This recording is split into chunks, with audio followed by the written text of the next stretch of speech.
আসসালামু আলাইকুম রহমতুল্লাহ ওয়া বারাকাতুহু। ভালো থাকবেন, সুস্থ থাকবেন।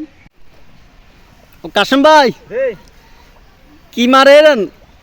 রোগ বালাই দূর হইবার লাই স্প্রে করতেছি যাতে ফলন ভালো হয়। তো এই যে স্প্রেটা করতেছেন, এই এই যে আমগো আশমারক মারা যাইতো নয়? কিছু হবে না, এটা ক্ষতিকারক না।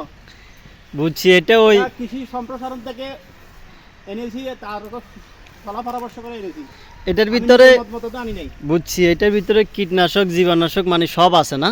সব আছে। এটা রোগ বালাই হ্যাঁ। ফলন ভালো হবে, বাম্পার ফলন হবে ইনশাআল্লাহ। বাম্পার ফলন হবে। এই যাক, এটা তো আপনি করছেন না? এটা আমি করছি।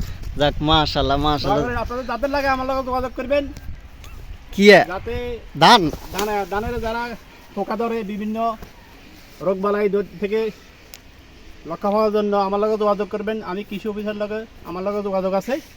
উনি আমাদের একজন প্রতিনিধি, আমাদের এলাকার শাইস্তানগর গ্রামের মোহাম্মদ ইকবাল হোসেন।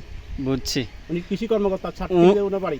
উনি আপনাকে অনেক সহযোগিতা করে না? সহযোগিতা করে, আমার বুদ্ধি পরামর্শ দিচ্ছে। আর যাদের লাগে জি তারা সবাই আমার লগে যোগাযোগ করে। ওনার নাম্বার আর কাছে আছে, জি। যাতে আপনারা ভালো ফলনটা পান।